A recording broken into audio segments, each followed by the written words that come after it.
numbers told the story. They always do.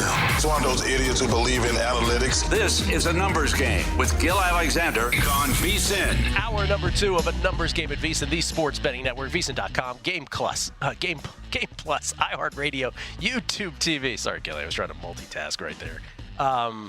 You okay? You right? Was this a traumatizing thing you just texted me? No, we were just it was a follow up to the on the break conversation. Anyway, you take us in, YouTube TV, Game Plus, iHeartRadio. We appreciate it. It's Gill Alexander. That's Kelley Bydlon. It's hour number 2 here at the numbers game.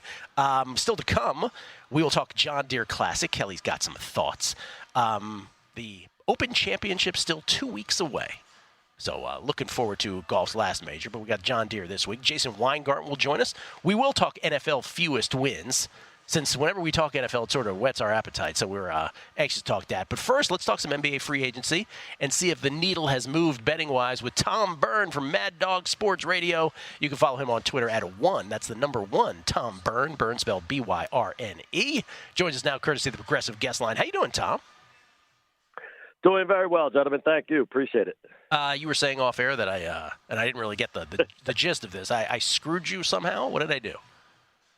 Yeah, so here's what happens, and this is a true story. So I catch wind of this new market. Hey, most wins in June. So I'm looking, all right, let me look into this. You know, Caesars in my state offers it. I see Houston, my model loves it. All power ratings did, right? Even though they had stunk up to join until then. I see 24-1 on Caesars. Now, typically, if this is an overnight market, I would have jumped on that because, you know, how our brains work. Oh, I got to get this before it moves. But for whatever reason, I'll get back to it in the morning. Next morning, I'm going through the channels, Sirius XM. I get to eventually you guys because I'm still listening to you guys, even though you're no longer with us. But I still listen. It's quality programming. Anyway, I tend to go back to the beginning of the hour. You know how you could push that arrow button over? Yes, sir. And so I'm I'm a little behind, long story short. And I hear you say, well, I'm going to give away my pick for most wins of June. I said, oh, this will be interesting. You come back, you take the Astros. This will be interesting. So I think, oh, shoot. I open up the app.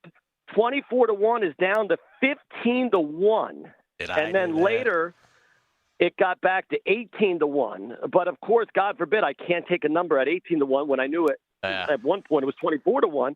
I stay off it, you know how it ends. So congratulations to you. Thank you. Damn, was I hurting. You know what, though? That you just hit on something that comes up all the time, which is, well, you know, it was 24-1, so it is against my DNA, you know, my DNA right. to possibly bet it at 18-1. I think we probably go too far on that sometimes. Definitely. Yeah. Yeah. Yeah. 100%. Of course. I felt like, you know, such a mush at that final week, and even the Mets series especially. I found myself rooting against the play. I felt bad. I'm rooting against you guys, but of course, you know how your brain works. Yeah. You wanted an excuse. But 100%, I should have taken it 18-1. Well, Tom, I apologize deeply, and I'm sorry we got off to this start. Well, did you do July? Did you bet anything in July? I did not, actually. I know you have Kansas City. You know, they don't play enough games for me. I wanted to, you know, Arizona's got way too tough a schedule, even though I feel like they're due for positive aggression, but I did not take anybody this month. Okay. I'm still hurt. Oh, I'm sorry about that. Okay, let's talk NBA then. We can be friends on the NBA. Paul George may be the biggest headliner move, I guess. What's for you, what has been the most impactful, either that one or beyond? Yeah, the Paul George move is the most impactful. Now, does it make you open up your app and immediately run to play the Sixers? No, for a number of reasons. Number one, the obvious. Joel Embiid is never healthy. Nobody knows better than me. I'm in this town. I mean, bottom line is he is as good a player in terms of impact and winner that I've ever seen with my own eyes. I mean, he impacts winning more than AI did in my estimation, more than Charles Barkley, and I saw him. I was young. I mean, the guy's great, but he's never the best version of himself in the postseason. And now you bring in Paul George, who has similar issues. Now, he played a lot of games last year, but I think if you go back and look, he only played on average 50-something games in his time with the Clippers. And so you tell me, are you going to trust this team? I don't know that you can. Certainly they have a higher ceiling now. I agree with the numbers being moved in the manner they were, but certainly the value's gone now. So I didn't play anything. I mean, there was some interesting moves. I do like Oklahoma City a lot. I would have liked them anyway, but I mean, I think the market's correct there too. So, I hate to be boring, but I don't know that this free agency period could tell me to do much of anything yet. All right, well, let me ask this a different way, specifically in the top of the Eastern Conference. If Boston is your number one, in your opinion, what follows in what order between Milwaukee, the Sixers, and, of course, the Knicks, who now are mimicking Villanova of glory years past? Right. It's the strangest thing for somebody where I am, where you rooted forever for Villanova, obviously, and now they're all playing. They have a banner in your gym, and now they're all playing for the team that you grew up loving to hate. It's a weird thing going on in the Northeast, Gill. You know a little something about that from D.C., but yep. Bottom line is, I think the Philly-New York thing's fascinating. I'd love to get a head-to-head market there. I don't know if anybody will actually take a bet on it, but because we know Boston should win the Atlantic. But which do you trust most, New York or Philly? I think any power rating, if you look at Darko plus minus, estimated plus minus, old school box plus minus, whatever metric you want to use, they're all going to tell you, if you estimate your minutes properly, that Philadelphia's the better basketball team. But what you can't quantify is the fit, the culture that New York now has. We don't know about the fit. You think it'd be good. Paul George isn't a ball hog by any stretch. You think it'd be all right at Philly, but you don't know. And also the injury factor. Now, you might argue Thibodeau's going to play these guys in the ground. Maybe they get injured too. That's lesser of a risk to me than Philadelphia. And so I think the New York-Philadelphia thing is fascinating. New York's going to play every game like the last. Philly's probably going to miss its best two players for long stretches. I would be interested in that market. But in terms of ceiling, to answer your question, Boston by a long shot still, and I was on that last year. Philly, close, New York, and Milwaukee 4. I'm still wondering if Dame Lillard's thinking about making a move, but I guess not. We would have heard by now. Is there anything else that could happen in free agency that would move the needle for you? Is there anything you anticipate that means anything? You know what, Gill? I don't think so. I've been trying to get to the bottom of that myself on my show. I've had many guests from NBA Radio and beyond that would have a pretty good inclination, reporters, and nobody seems to think there's going to be a big move on the horizon. That's why I mentioned Dame. He couldn't wait to tell us how bored stiff he was all last year. He had some personal issues with missing his children. I thought maybe he'd have a little something out of Milwaukee, all quiet on that front, and it's debatable how much a needle mover he really is at this point. So, seeing where we are now, I don't know. It's not going to be one of those off seasons where you get an awful lot of fireworks from the NBA, but we did sort of see this coming. Is there a team? Let's do it this way. I'm looking for a betting nugget of some kind. We all know the NBA is historically top heavy, so it's always tough. But is there a team either East or West? I'm guessing it's got to be West because East is tough. But is there a team East or West where you're like, okay, this is a team that most people don't have necessarily on their radar as a team that could get to, say, a conference final? Let's do it that way. But you think they actually, if things broke their way, might have a shot? I'll give you Memphis. What's their number? I'd have to look that.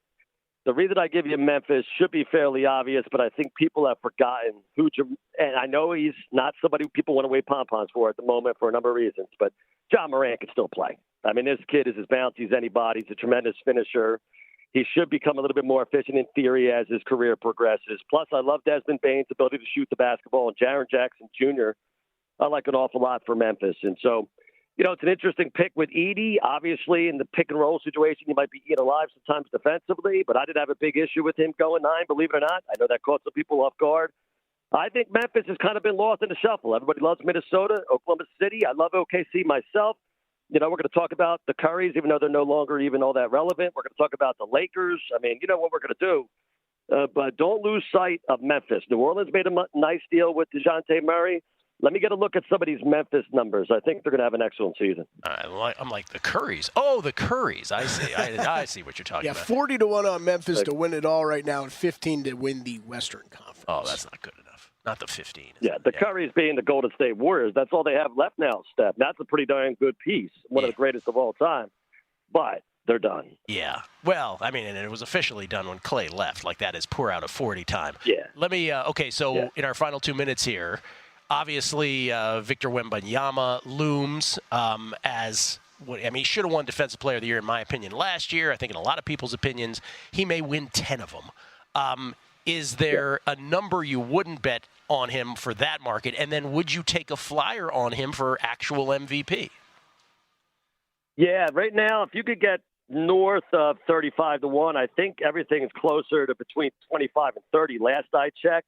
I think Wembanyama would be worth a shot. And listen, I was one of these guys last year that was like pump the brakes a little bit. And then the second half of the season occurred and the dude was just next level. So if they surround him properly, and I guess Chris Paul, this version is, a good upgrade to an extent just because of his veteran leadership. We shall see.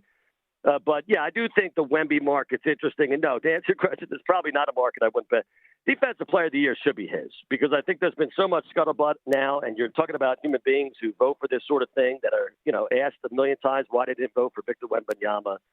I could definitely see him winning that market. By the way, you mentioned Klay Thompson.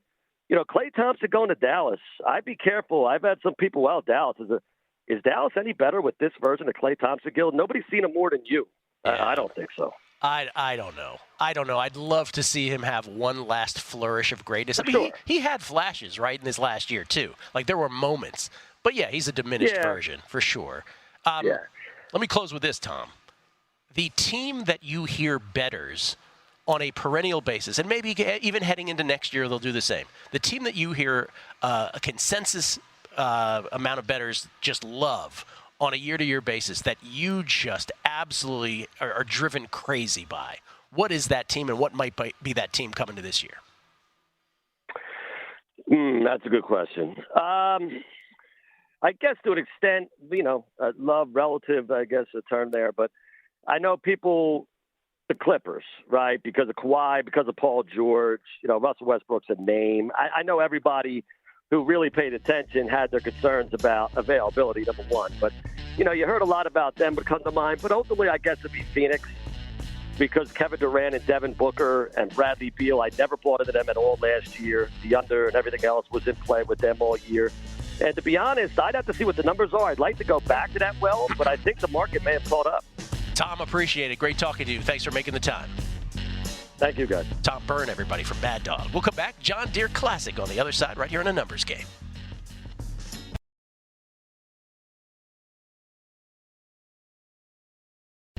A numbers game on VSiN, the sports betting network. Back on a numbers game right here at Bar Canada at the D. Gill Alexander and Kelley Bydlon. We get tweets at Beating the Book. Always appreciate the feedback. SoCal Fantasy. Okay, Gill, we know you personally. Do you know that I lean a certain way, SoCal Fantasy? I love how people assume they know what your politics are. But I'm surprised there wasn't more discussion about the swing in the election market after the debate. Huge moves with Newsom, Harris. Figured it was worth a segment at least. Well, what's interesting beyond that, SoCal Fantasy, is that this morning there are reports that the president has told a close ally that he is considering whether or not to pull out of the upcoming presidential race. So, yes, this is something, elections, again, that we talk about apolitically on this show, and we have for different election cycles. We did so in 2020. We did so in 2016 on the podcast side before that. But certainly we did a lot in 2020. And it was fascinating. It could not have been more fascinating. We will absolutely be talking about it. And right now, we are in a flux situation. So I know Jason Weingarten, who's coming up with the past post of them all when he said that he had, Newsom at 125-1 or something? I missed that. You bring that up last week? Yeah. So the question becomes, if the president does do that, which we don't know that he will or not at this point, but if he does, who then becomes... then you go to a convention. That's going to be an unbelievable bit of American historical political drama. And because I'm a big election junkie, too, a big political junkie, which is, you'll have this contested situation where you'll have a Kamala Harris group, you'll have a Gavin Newsom group, maybe somebody else. Someone will try to stump for Michelle Obama. It will be fascinating to see how that plays out. And that becomes then a completely different animal than what we saw this past Thursday night. I mean, wouldn't that have been fascinating, though, like a year ago? I mean, aren't we just running out of time here? Let's put it this way. We were certainly running out of time. It might be early enough if a decision is pending. We don't know that it is, but that's the report this morning. This is from, let's see. Jeremiah Westgate says, LOL, it never ends. When I was a kid, my friends would sing Jeremiah was a bullfrog. I hated it. My name sucks. It was a hand-me-down from the Gramps. So it is his real name. I have no problem with your name, Jeremiah Westgate. That's an awesome name. Yeah, it was so awesome. That's why I said if that is your real name. Yeah, I thought if anything, Gill was implying earlier, maybe you should change it to Jeremiah Circa or something like that. Oh, I see what you did there. I didn't even think about that. That's actually what I thought you were talking about earlier. Banshees of Atlantic City. Nothing like the feeling of paying $200 a year for the MLB package only to find on a weekly basis that you cannot watch the game you want because it's being exclusively aired by the Cooking Channel or Lifetime. Solid marketing strategy. dude, may I call you dude? We are in Las Vegas. There are about 5-6 different teams blacked out here. Yeah, it is unbelievable. We got 6 local teams. You didn't know that? My Roku. You tell me why this is. Oh, Marty's back. Flies back. Marty McFly's back. We are like children. I have at my place, I've said this before, I can watch every Giants and A's game. Why is that? Is it because I put in my address? No, it's because of how you watch. Because you're on like Roku or something, right? Right. Roku, but why am I watching Bay Area? I don't know. JVT does this. It's the same thing for him. I don't know what he has. I think he watches through YouTube TV. So that's what it is. I watch through YouTube TV. So whatever reason, he can't get the Clippers game, so he has to pay extra for this Clippers exclusive package to watch. Yeah, if I want to watch the Giants or the A's, which works out for me because I love the Giants, or any team that is playing the Giants or A's, which sometimes happens with these month-long bets, then I can stay at home. But if I want to watch anything else, like I've watched the Guardians and the Astros runs, I just roll up to the sportsbook because otherwise I can't watch it at home. Bobby Geddes, I tried to join your Royals bet after missing the last few months. In Massachusetts, it's only at Caesars, but I originally created my Caesars account in Tennessee, and now the app shut me out. Might have to pay a proxy $50 in August to place a bet just to feel included. We're doing proxies for season-long monthlies now. For monthlies, rather, in Major League Baseball. All right, John Deere Classic is in the Quad Cities region of Illinois. Kelley's got some thoughts, as he does always, because he is the co-host, I don't know if you know this, of a podcast called Long Shots. It's called Long Shots with Matt Brown and Wes Reynolds. What you got? Yeah, it's called Long Shots. Hopefully Matt Brown gave his opinions yesterday on Sharp Money, and you listened to that because he was filling in there, and we had the rare schedule debacle yesterday where we're like, when are we going to do this podcast where it's me in the morning, Matt in the afternoon, Wes at night, host to doing shows. When did you do it? So we did. It was just me and Wes who did it yesterday afternoon. So that's what I was saying. Hopefully, Matt. Is there a way? By the way, is there a way to bet on which Long Shots host begged out? Because I would. What's Matt? Was minus 400 on those? That's like there's not a price I would throw him pay. under the bus, but yeah, it's probably a good number. Matt's like, I'll sit this one out.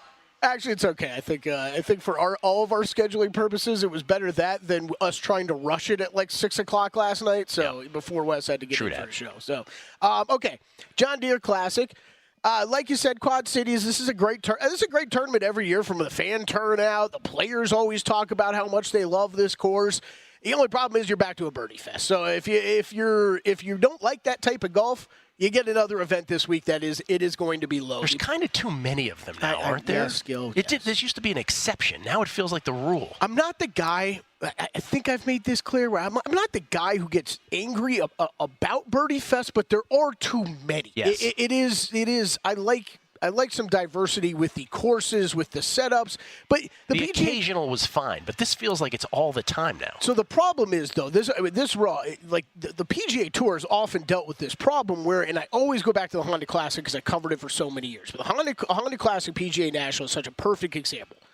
60% of the PGA Tour lives within 15 minutes of driving to PGA National, but the course is too tough that those guys never wanted to show up for the Honda Classic to have to put in extra work to prepare for it and possibly get embarrassed by the course, that it just wasn't worth it. They just take the week off. So, I'd watch the Honda Classic struggle every year to try to get some of these big names like, hey, can you drive 10 minutes, and come play this tournament? And they just wouldn't. So the Birdie Fest they attract everybody except for John Rahm, who hated playing in them. But that's where you kind of get everybody. Now you don't have the greatest field this week because you have the Open coming up, and everybody's preparing to go over to Scotland next week and play over there. So field is a little weak this week. Sungjae Im is your short shot right now at DraftKings 14-1, Sepp Straka 16-1, Aaron Rai 20-1, Jordan Spieth 22-1, everybody else 22-1. Or longer. As far as what you're looking at, course, if you're doing handicapping at home, this is accuracy off the tee is going to be important this week. You do have some wider fairways, but not a lot of room for guys to bomb it. One of the few course defenses here is some really heavy rough that these guys will have to play out of. And around the green is difficult. There's going to have to be some tough chips, some tough out of the sand plays made this week. But I always bring this up whenever we talk about Birdie Fest, Gill. If you've got a guy who's playing a lot from around the green and not on the green, you're probably not winning much. So It's not something you need to factor in a little bit this week. I just wouldn't go heavy with it. One unique kind of setup of this course is you're going to see it's a par 71, so there's 3 par 5s, a lot of par 4s out there. It's a lot of wedges, which does make this a little bit different. At least you're seeing different types of irons that are going to get played a lot this week. So you're literally looking, if you're looking at proximity ranges, 75 to 150 yards is where you're going to want to key in on because that's where a lot of these approach shots are going to be for these guys. As far as what I did with my card this week, we talk about this often. If it is if I'm expecting low scores out there, I dial back when I'm betting, but especially in my finishing position in matchups. They all become a little bit tougher if you watched last Sunday, how many guys swung, 10 spots on the leaderboard just in those final few holes. That's what you can get. So you want to take some of the variance out of there. I don't play too much of them. So 4 outright bets for me this week and then a couple top 20s. I did go with Sung J M, the short shot on the board. You could easily make cases, and I've been betting them frequently. Sepp Straka, Aaron Rai, I could sit here and talk about and make really solid cases for. But where their numbers are at right now at 16-1 and 20-1 are as short as you're ever going to see for those two guys. So I really struggled on where to start my card, Gill. And it was Sungjae struggled this season, but he's been playing better here recently. If you take away the majors, where he's missed the cut in all of them, his past tournaments, T3 at the Travelers, T8 Memorial, T9 Charles Schwab, T4 Wells Fargo. It has a win in South Korea this year. He's starting to play better golf here recently. And all I did was I was looking at the top of the board, and I'm like, I can't get past the best player in the field is priced the same basically as Sepp Straka, where we've seen such massive differences in pricing with those guys. So played an outright on Sung Jae. I also played him in the top South Korean market. Always, just a little tip, shop around if you're ever looking at those things. I laid minus 135. I saw as high as how's he only minus 135? I saw him as high as minus 180 plays. So it's always that's a bet for me.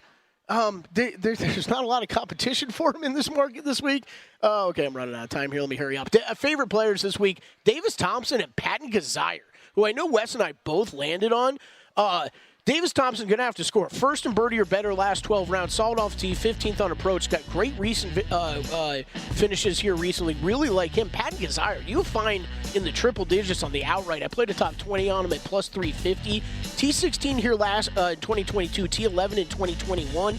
Really playing really well here recently. Like him, and I'm taking a shot on Daniel Berger again. Let's go. Daniel Berger rounding into form. Leaflet. We'll come back. Jason Weingarten will join us on camera next. Numbers Game, VSiN, the Sports Betting Network. A numbers game on VSiN, the Sports Betting Network. Do not sleep on our website, vsin.com. Best bets, betting splits, exclusive articles, odds by state, betting tools, betting guides. Kelley even finding all the stats, the baseball stats today. Nice deep dive that you found on there. That's right. Want to tell the people how... Just go to vsin.com, find some first 5 betting statistics. That's right. First 5, umps. It's all there. Umps, teams. Yeah, man. Also on the front page of vsin.com, Brent Musburger, Super Bowl 59. Good God, we're up to 59. Super Bowl 59 prediction from Brent Musburger. How about that? At vsin.com. Adam Burke on NFL Defensive Player of the Year odds, history and predictions. Wimbledon from Zach Cohen, Michael Dolan on the WNBA. It's all there, that and more. Plus, they're still playing soccer, Kelley. Still playing soccer. Nigel Seeley with his Euro 2024 soccer best bets. The quarters on the way. It's all at vsin.com. Gill Alexander, Kelley Bydlon. I just want to start out the segment by saying once again, I have inadvertently lied to you, the loyal viewer. I am so sorry. I thought that Jason Weingarten would be on camera today, but apparently there was a password mishap, and Jason still comes as courtesy of the Progressive Guest Line, audio style. What happened, Jason? Kelley got the password situation fixed. Now I just have to get the charger situation charging. So Friday, I promise video. We're just gonna get the laptop charged, and everything will be back to normal. Okay, yeah. We'll miss your face. I would never have guessed the password, though, without Kelley. So thank you, Kelley. Please share with everyone, totally Jason. Would not. There was a little password hint that I didn't read at first. When it'll give you the hint of what the password is. Jason sent me the screenshot. I didn't look at it first. I'm like, I have no idea who set this computer up. There's no way I'm going to know this. But then I saw the hint, and I'm like, oh, this is like the old VSiN password that 5 years ago we used for everything. Yeah. Like, if you knew this one password, you could get in anywhere. You could crack the code. Yeah. I just want to say this. In conclusion, Jason said, I forgot my password. Could you ask Bill? Bill 80. So I text Bill. Bill's like, I don't know. Ask Kelley. So I asked Kelley. Kelley's like, I don't know. Ask Bill. This was all day yesterday.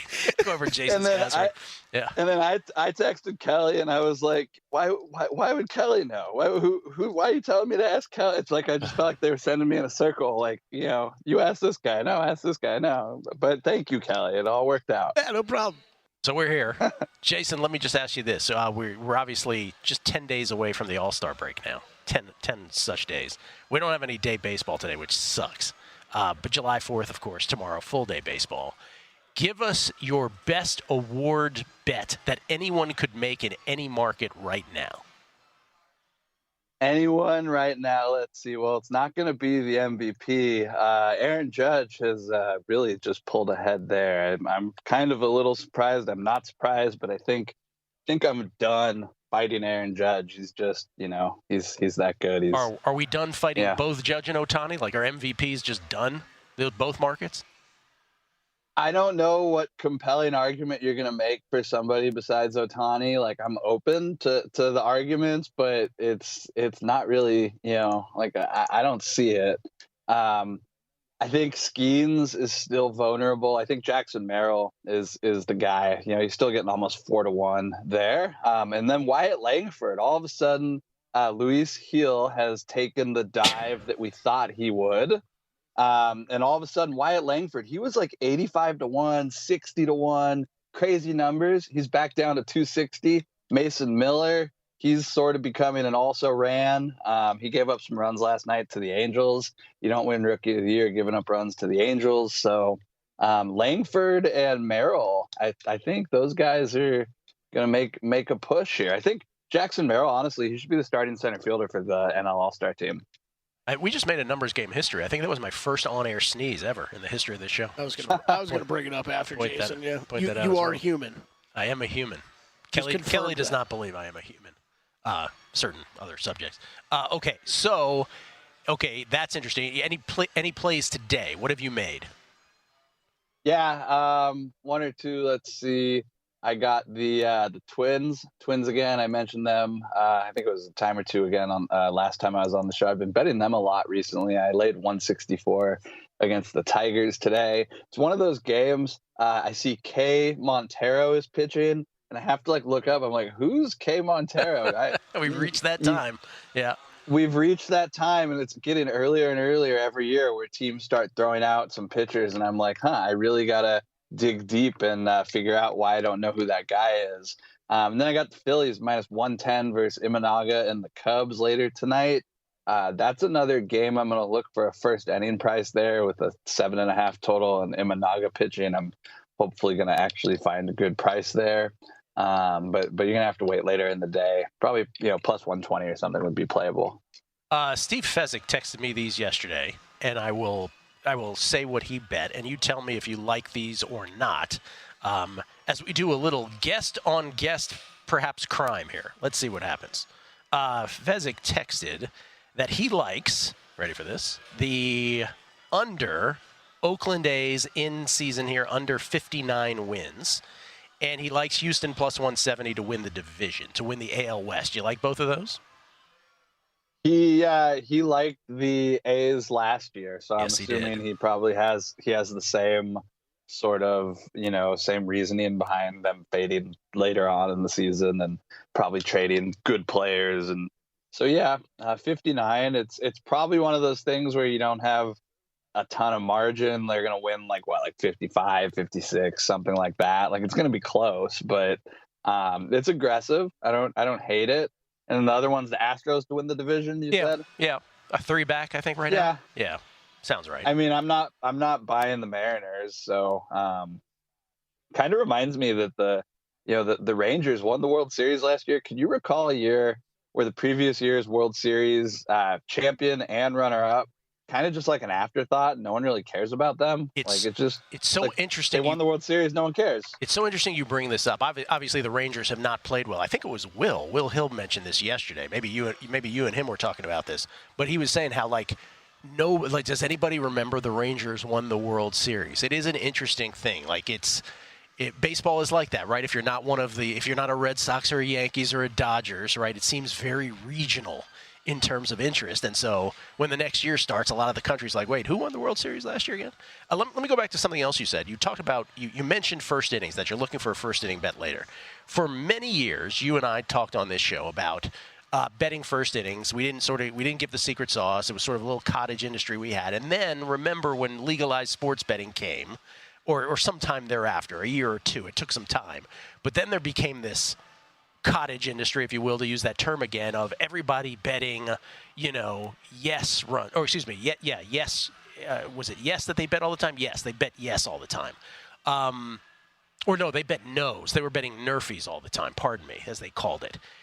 And it has, in the last year or so, correct me if I'm wrong, because I have not participated, but it has turned kind of in their favor, hasn't it? Like, if you look at the breadth of things. Have you gotten beaten on these over the last couple years?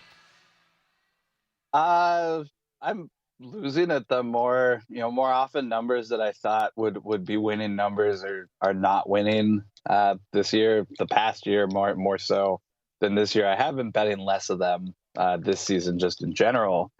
But I don't think the no's are winning, in the sense that, like, if you were to do the math on what they're hitting at, they're probably still, down or close to even.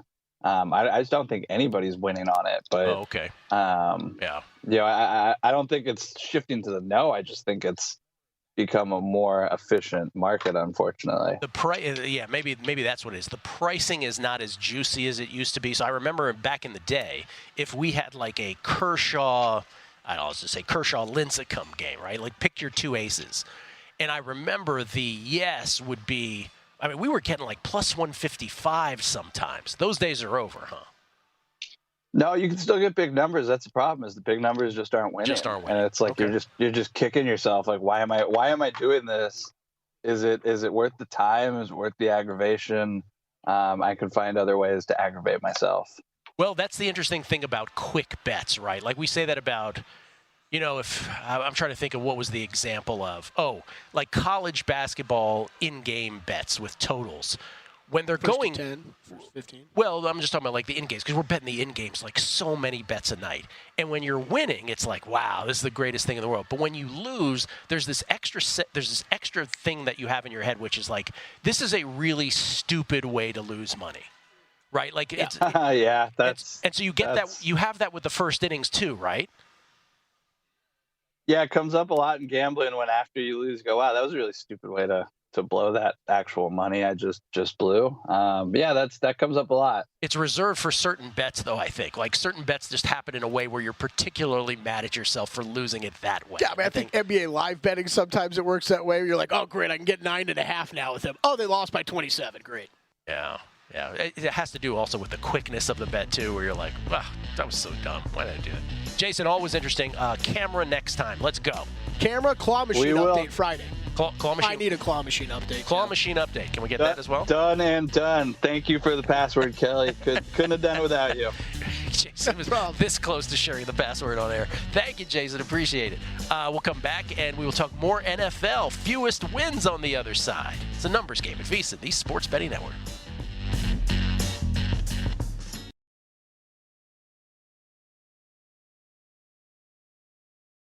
A numbers game on VSiN, the Sports Betting Network. Make this NFL season your best ever with our all-new VSiN NFL Betting Guide. The guide is packed with everything you need to bet the NFL smarter, including in-depth previews of all 32 teams with win total projections for every team, new quarterback and head coach breakdowns, Super Bowl predictions, a prop betting guide, plus best futures bets from the VSiN experts. That includes MVP, Rookie of the Year, and Coach of the Year awards. Whether you're a seasoned bettor or just getting started, our NFL Betting Guide is your ticket to smarter, more informed bets. Visit VSiN.com/guide to get your copy of our all-new NFL Betting Guide today. That's VSIN.com/guide.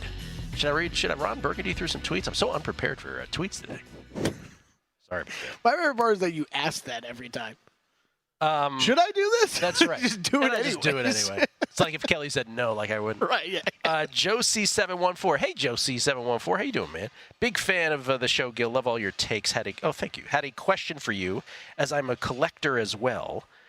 What's the one Carlos Alcaraz card to have in the collection? Oh, we should ask Jason that. He's actually asking Jason that. Okay, I'll ask Jason. We'll get back to you on that. Collector of tennis cards wants to know what the quintessential Carlos Alcaraz card. I'll ask him that because then I'll ask him what's the quintessential Iga card to have. There you go.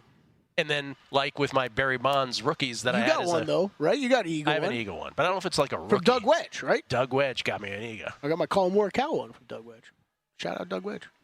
The thing about it is, though, right, like, when I was a kid, I was going to be rich by now from all of my rookie Barry Bonds and Ken Griffey's, right? Yeah. That didn't work out. Yeah. That was the same thing. I know me and you were talking about it. It was like a month ago.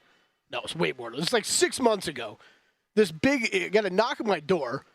There's never a delivery guy there anymore, right? They just leave it at your door. Yeah. Walk outside. There's this big box just sitting out there. I'm like, what the hell is this? And I see it's from my mom.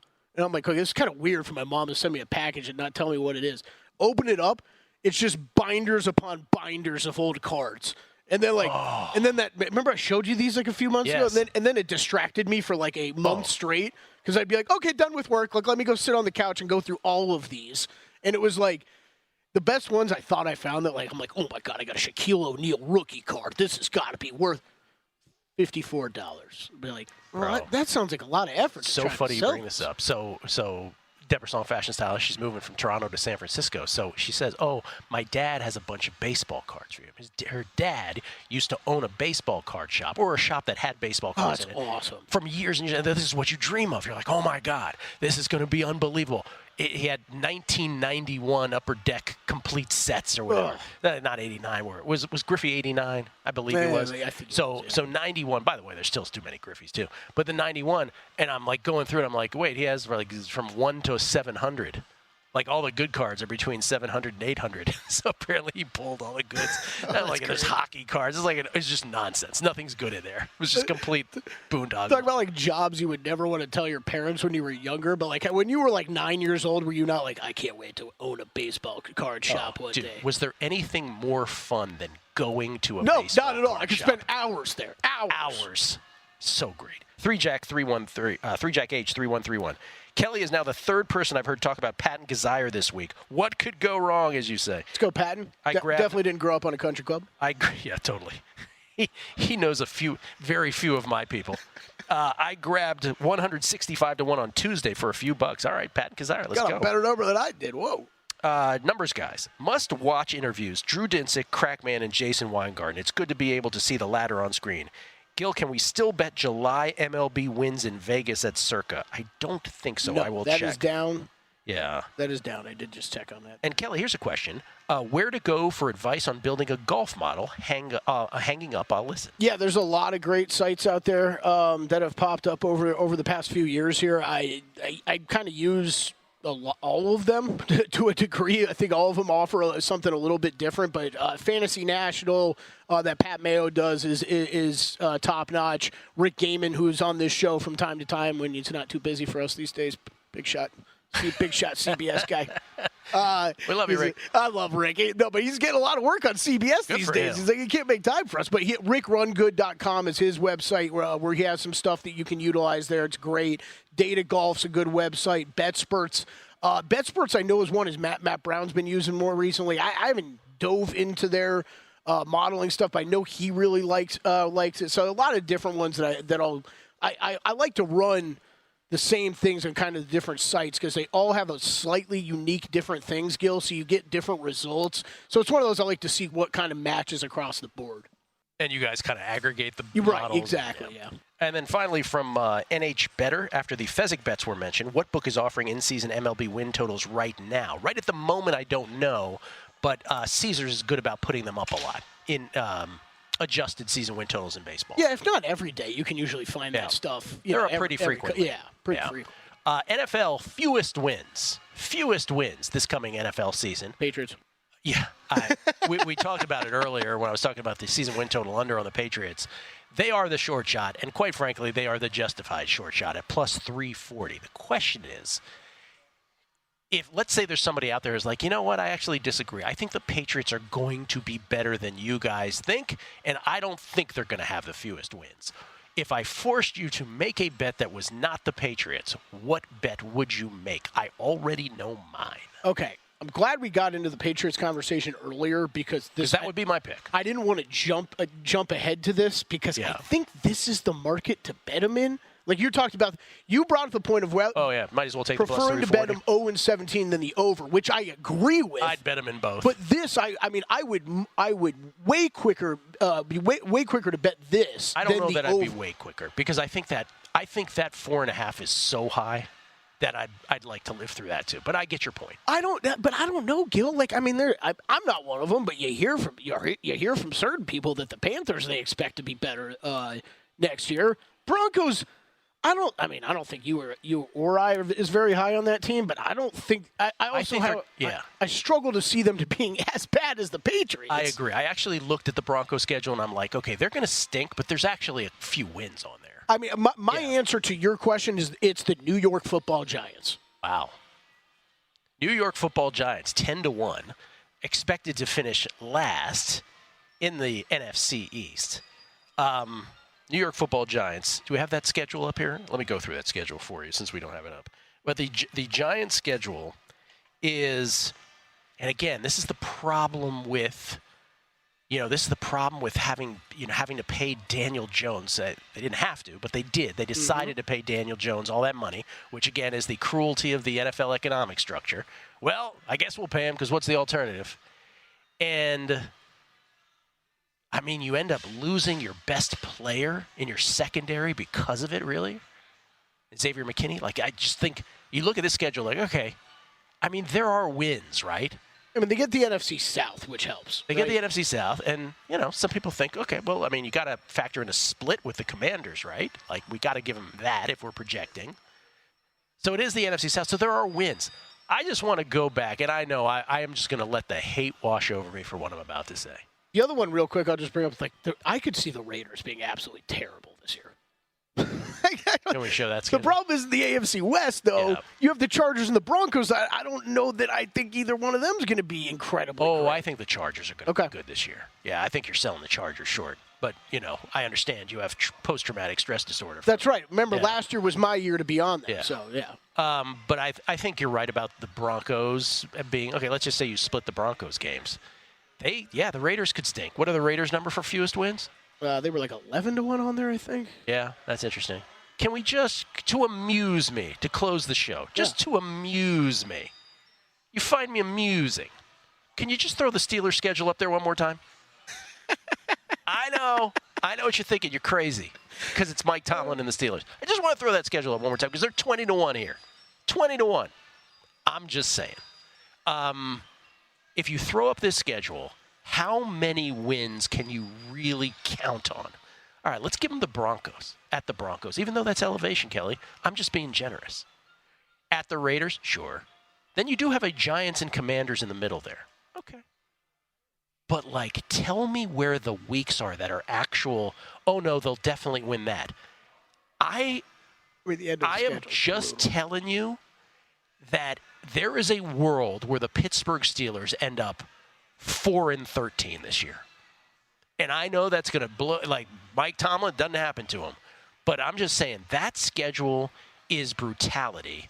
And last I checked, it's still let's ride Russell Wilson as the starting quarterback.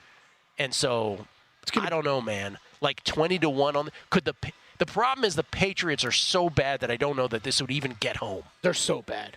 That's all I keep going back to. Every other one of these teams would be interesting to me if the Patriots didn't exist. I still think the Patriots are bad. But I'm just asked the question, if you were not allowed to bet the Patriots. Yeah, I think I'd still go Giants. I understand you like Steelers, though. At 20-1, I would actually take them for that possibility. Patriots one I might shop around and add here. Yep, I think so. Anyway, all these markets available. And we'll talk again. We'll talk last team to be undefeated, last team to be winless. We'll do all those as the weeks and months progresses towards the NFL season. We've done all we can do. Gojo and Golick are next on the radio side. Pictures, best bets. It's a numbers game at VSiN, the Sports Betting Network. Enjoy.